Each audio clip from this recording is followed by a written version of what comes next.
As we know, there are the major different types of EB, and my remit is just to give you a little bit of update about some of this, mainly about dystrophic, but some of what I say will be relevant to the other types of EB as well. Of course, one of the big questions we ought to ask is, it's okay for me as a researcher to do my research, but what type of dystrophic EB research or other EB research should we be working on? You will have your own opinions. These 9 things here were 1, 2, 3, 4, 5, 6, 7, 8, 9 listed by Spanish people with EB families as to what the priorities were. So those Spanish families came up with wound care as one of the key things that they wanted to see, whereas people like me often spend time working on clever tissue engineering, stem cell research and so on in the hope that we'll get closer and closer to a cure. But this is an important slide because you should be driving the agenda as well. So maybe through the DEBRA members, the purple shirts, the trustees, others as well, make sure that your voices are heard because we can't do everything and we want to do the best research, and that best research includes your ideas too. So here is our skin, here is the basement membrane, this is the blister zone, and this is where the skin is normally held together. And type 7 collagen is the main sticky glue for the dystrophic form of EB. And our job is to try and do something that compensates for that. So red is normal type 7 collagen, forming those anchoring fibrils. On the right-hand side is the mutant type 7 collagen, little bits that don't do their job, and the skin starts to fall apart. So the bottom line is there's defective type 7 collagen. Now, if I was sitting in your place, I'd say, okay, defective type 7 collagen, why don't you just make the type 7 collagen and stick it back into the skin? Inject it back, or even inject it into a vein. And some of you will be aware that this was about to happen not so long ago. It was almost going into clinical trials with a company called Shire, but they then had to bottle it because of some dangerous studies in some of their last-minute animal studies, so it wasn't safe for humans. That may reappear again at some stage, this idea where you can inject intravenously type 7 collagen that will then just circulate around the body and get to your skin, get to your esophagus, get to your wherever it needs to get to. That may come back at some stage, but not at the moment. The important thing to say is that in addition to what the Spanish people want, these are real bits of research that are going on at the moment in terms of dystrophic EB. There's no single solution. Lots of things are going on at the moment. All of these are in clinical trials, many of which are funded by DEBRA and sister organizations like the Sahana Research Fund and many other charities that aren't primarily connected with EB. And of course, this is the approach. When you talk to Ben, you talk to Claire, and you say, why is DEBRA investing in so many bits of clinical activity? And that's because people like me believe it's going to be a combination of approaches. A sort of consensus of this treatment and that treatment is going to come together, and together those treatments will make the biggest difference for people living with EB. So in terms of what's hot right now, there are a few things. This is a gene editing session. Gene editing, as Peter was saying, is a bit like treating genes like Word documents, doing cut and paste around the typos and putting back the normal sequence, and then combining that with some regenerative medicine. Stem cells are still hot, particularly bone marrow transplantation in the United States. I chair the panel that authorizes bone marrow transplants in Minneapolis. We're now up to number 68, still nothing in the UK. And many of you will be aware that thanks to DEBRA, with funding from the Sahana Research Fund, that mesenchymal stromal cell therapy has been entered into 2 clinical trials in children and in adults. Picture of some flowers, but what is the flower? What can you see here? You can see something special about flowers, can't you? If you look there, you can see some of those flowers are behaving differently, and so this is an example of mosaicism.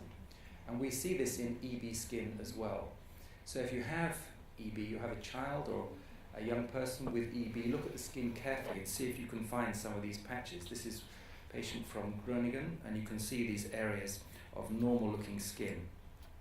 It's called revertant mosaicism or natural gene therapy because the gene there has rebooted all by itself. you'll all be aware there are little patches of skin that don't blister like other areas, and maybe those are revergent mosaicism. And this is what the colleagues in the it seems strange that I'm talking about the Dutch research, doesn't it really? But this is what has been going on in the Netherlands. This is somebody with a junctional form of EB. And let me just take you through it. That picture on the top left, you can see that bit that looks, I don't know what country it looks like, Staffordshire maybe, but that is actually a patch of normal skin. And there is the bad area in the same individual. And what the surgeons have done is take little pinches of the normal area and transplanted it into somewhere else. And then across the middle, you can see the follow-up. And in terms of the sticky glue in the skin, that's the before and that's the after. So you can see much brighter sticky glue. So we can, without doing any complicated therapy, just move little bits of skin around. And that's a great advance in terms of what we can do. Here's somebody with dystrophic EB who's got those same patches. You know what to look out for. These patches that don't blister. Natural gene therapy. Here's somebody with Kindler syndrome. Can you spot the patch? There it is. So that particular patch is normal skin. It's just rebooted. So you could grow that up. We know if we are good at growing skin, we can grow 1 meter of skin from one stem cell in about a month. So that's something we're trying to do. So maybe as well as pinching it and putting it and seeding it around, we can grow it up. There are also these funky cells called iPS cells, which are when you can take an ordinary humble skin cell and turn it into a major stem cell. So this is what you do. You take a skin cell and you reprogram it. It's like taking an old professor and rejuvenating them to be a much better researcher. It's possible, I'm sure. And you can do that using these particular factors. These are called Yamanaka factors after the Japanese scientists that discovered them. It's really just rediscovering your youth. We'd all love to be able to do that. And then what happens, you can make all sorts of things afterwards that could repair skin, not just small areas of skin, but repair different parts of the body as well. Of course, if you just took EB skin, ordinary mutant EB skin, it would be no good, because you'd still have to do some gene therapy or some gene editing or fixing. But this revergent mosaicism gives you an amazing starting point. You don't have to do the gene therapy. Nature has done it for you. So you just go around the houses and make your stem cells and make your differentiated tissue cells and give them back. And that's something that we're working on at the moment. We're doing this with colleagues in Minnesota. We're doing this to try and prepare under what's called GMP conditions. These are the high purity conditions where you can go straight back into human beings. We're trying to do this, and I'm really hopeful that we'll be able to deliver something fairly soon. It's particularly some particular bone marrow cells that we're making. But in terms of what's going on right now that's making a difference, cell therapies are having such effects. And we've been working on mesenchymal stromal cells. Mesenchymal stromal cells are a type of stem cell. You can find them in the bone marrow, you can find them in the placenta, umbilical cords, things like that. And we've been using cells from somebody who hasn't got EB and giving them to somebody who has got EB to see if they will make a difference. Interestingly, the cells that we have been using come from the Netherlands. We get them from Utrecht. It's not because Dutch cells are better than British cells, but it's just because whilst we still, I'm not going to be too political, but whilst we remain part of the European Union, we can get cells quite easily from the Netherlands. It's called distribution, not importation. So it does make a difference for many of us Remainers. So I don't hear any hissing, so there we are. So everybody's on our side. That's right, very good. And so there have been, it's well known that MSCs, which we're calling these particular type of cells, are like fire extinguishers. They can release a lot of factors that put out the fire of EB. And we have been engaged in a clinical trial. So this was the trial where fundraising came from the Sahana Research Fund and then co-administered with DEBRA. We carried out this trial called EBSTEM, and we infused intravenous mesenchymal stromal cells into these 10 kids with dystrophic EB. We looked at various endpoints to see whether they were safe and do they help. We didn't look to see whether the children could speak Dutch at the end of it, but some of them could. We found that 10 out of 10 individuals had better wound healing, 9 out of 10 had less skin redness, 9 out of 10 had improved quality of life, and those symptoms, like itch and pain, about half the people got less, and the skin was more resilient to injury. You could start playing with your brother and sister again. So this was incredibly encouraging. It didn't correct that missing red protein, the type 7 collagen, but nevertheless, there were major benefits that lasted for many months. And I know there are some kids in the audience who received those cells and would swear by them as being the best thing that they've had so far in their living the terrible life with EB. So you can see the sort of pictures before and after. This is the sort of thing where you can see the skin is improving following these cells. We all know that EB wounds are like a tide, aren't they? It comes in and out. They vary with time. But here the tide has come in and stayed in. It's really quite remarkable. So we can start to see good benefits for these particular cells. Things like the colour of the skin. Many of the parents were shocked how the skin changed from red and angry to being pale and pink and looking normal, almost overnight. And this was really quite amazing. Just being able to let your brothers and sisters play together was great. Not having to take time off work. Being able to plan a family holiday together. Being able to go back to your own bedroom. These are real life things, aren't they? So these cells do make a difference. We're wondering whether these cells are going to be safe in adults as well, because as you will hear and as you know, one of the big risks and worries we have about young adults and older adults is about squamous cell carcinoma. So we need to do a careful trial. So we're carrying out this trial called ADSTEM. Again, this is money that's been raised predominantly by the Sahana Research Fund and then co-administered with DEBRA. And this is a trial to see whether these MSCs will help adults. And if they do, then we might be able to think about putting them into clinical practice, because it's all well and good doing the trial, but what are you going to do after the trial?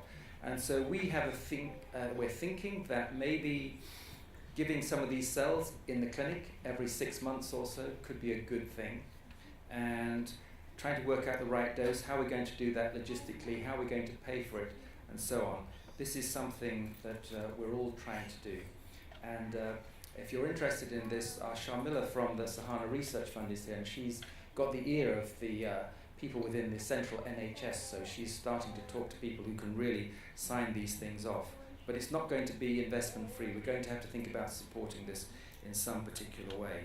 But nevertheless, as far as I'm concerned, in 25 years of research in EB, this is the first time I've seen something make a positive benefit for some people with EB. It gives us some encouragement to move to the next stage, and that next stage may be bone marrow transplantation.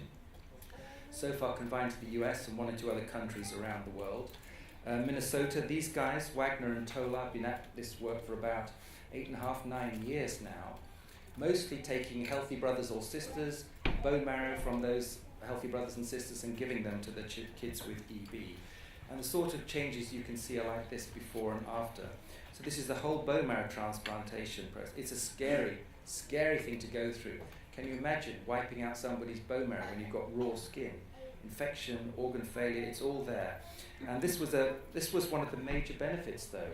Bone marrow transplantation seems to put back type 7 collagen. That red protein is back now in people with a bone marrow transplant and EB. This is the worry though, isn't it? 1 in 4 kids undergoing this procedure didn't make it. So what do you think? Is that an acceptable risk? Not really, is it? Or is it? The challenge of living with EB, the promise of a better tomorrow with a mortality risk of 25%. Challenging. Well, we are working, this is just one figure to show, we've changed the protocols working with the guys in Minnesota to something called RIC. RIC stands for Reduced Intensity Conditioning. It means you don't wipe out the bone marrow completely, you dilute things down a little bit more. And it seems that the mortality rate comes down to about 10 to 15%. It's still large, but this is a risk that we have to think about at the moment. We continue to work on this, but bone marrow transplantation is something that we think may be relevant to people in the UK at some stage. At the moment, the NHS won't think about it anymore until we can prove how it works a bit more, give them some more evidence, and if we can, maybe then we'll start to think about doing this in the UK. How much does the bone marrow transplant cost? 50,000, 100,000, 150,000? How much does it cost to live with dystrophic EB each year? 50,000, 100,000, 150,000? It's almost just 1 year's worth of treatment, isn't it, really? Talking about kids moving from wheelchairs into using trampolines. It's not a cure, but 95% improvement is something to look forward to, I think, anyway. So we're also working on the science, and DEBRA and others, like the Sahana Research Fund, are funding work to think about which are those bone marrow cells, where do they go to the skin, how do they work, and so that's something that I've become quite interested in. And this is some research that I'm working on, a chemical called HMGB1, and some cells in your bone marrow, which are the major skin repair cells. And working with my mate Katsuto Tamai in Japan, we've come up with this peptide called HMGB1, which is a way of giving this intravenously to mobilize stem cells from the bone marrow to repair the skin. Even if you haven't got EB, in your older age, if you get a leg ulcer, you might be hearing about this product coming to a nursing home near you at some stage in the future. So what we know is that if you have a blister, those skin cells lack oxygen, and they somehow then communicate via various chemicals with the bone marrow. This is the HMGB1 that gets released and magnified and released into the bloodstream, and then it acts like a little release mechanism. It triggers some cells from the bone marrow to come, make new blood vessels, make new skin cells, and repair the skin. And so combining stem cell technology, tissue engineering, gene editing, we think we're going to be able to use this axis of repair to make EB skin better. Final thing just to mention, of course, is that if you want to cure EB skin, you've got to get more type 7 collagen into the skin. And keratinocyte gene therapy has been something that we've talked about for a long time. And since the last annual general meeting, I'm pleased to report back that a clinical trial of gene therapy has been published. This was from colleagues in California, in Stanford University, who made skin grafts of gene-corrected keratinocytes about the size of playing cards and put them back onto the wounds. About 4 individuals had this treatment. They published it just before Christmas in the Journal of the American Medical Association, a very prestigious journal. And so here is somebody who was in the trial and followed up over 12 months. This is a wound, a naturally occurring wound, and you can see what's happened. So they put the grafts on, and you can see the clinical improvement. If you look across the middle panel, you can see the appearance of a green line. It's not in red this time, it's in green, showing the type 7 collagen. So at 12 months, this individual had gone from no type 7 collagen to a lot of type 7 collagen just within that particular patch of skin.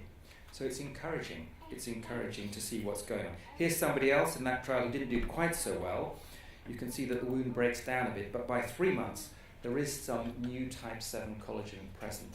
The bottom line from this clinical trial, this first reported type 7 collagen gene therapy trial, encouraging initial results, no safety concerns, they can move on to the next stage, and that's absolutely fantastic. There are other options, of course, that are going on at the moment. We are working on gene therapy for fibroblast cells. If we're taking somebody's back, you can make a patch of keratinocytes and fibroblasts and graft them back in this sort of playing card style, or you can put them in a syringe and you can inject them back into the unaffected skin or into the wounded skin. This is also going on in the United States. One of the companies there, FiberCell, is working with Stanford to try and deliver trials of this type of gene therapy. So this is what it involves in terms of our UK work. We are taking individuals with RDEB, taking a bit of skin, growing their fibroblasts that look like that under culture. We're then making artificial copies of the type 7 collagen gene and using a harmless virus to get it into those cells. And then once we've corrected those, putting them back into a syringe and injecting them back into the skin. It takes about 9 to 10 weeks to go around that cycle. And again, funded by the Sahana Research Fund, this Lenticle F trial is underway at the moment. We've just injected our 5th person volunteer into this particular trial. So you can see the sort of thing we're doing. It's just small areas of gene therapy. It's proof of principle. But this is the first type 7 collagen gene therapy going into a human being in the UK, and it's really exciting for us to try and see if we can get it to work, and hopefully we will at some stage. This gene editing is very important as well. This is If you're wanting a science lesson, any of you have got kids at school who are looking for a science project, gene editing is certainly a hot topic. Buzzwords are CRISPR, caspase-9. This is the way of making an enzyme that just does your little Word document cutting and pasting and making things all back together again. There's a lot going on here. I'm sending people from my lab at the moment over to the States to get up to speed on this, but this is pretty much going to be our bread and butter in the lab over the next few years. Cut and paste, repair those genes, see if we can do things. Then we're already correcting type 7 collagen deficient cells and getting them back. You can see the red protein coming back inside these cells, and that's wonderful. So where are we on this journey from Model T Ford to Bugatti Veyron? This is very much a boy's analogy, isn't it? But I'm sorry about this. So some of the times in the lab it gets pretty desperate and it feels like we're, sorry if anybody's still driving a Mini Metro, but sometimes it feels like we're still stuck at a mini Metro. Other times things are going much better and it sounds like we're getting towards a much faster sort of great Lexus LC, what am I thinking about that car for? Dream car perhaps, but we're not quite at the Bugatti Veyron stage yet, but at least we're a bit more forward than the Mini Metro, definitely much more forward than the Model T Ford, and that's probably enough of that particular analogy at the moment. These are the people who are doing the work in my lab at the moment. We're trying to do this combination therapy for all of these different forms of EB, not just dystrophic EB. I see out the left-hand corner of my eye that they said your time is up, it's time to stop now. Is that just about right? I think we're just about there, which means everybody in great anticipation, particularly Ben, is hoping for a nice joke to finish this particular presentation off at the moment. But EB research is no joke. We've got plenty to do, and with your support, I'm sure we can.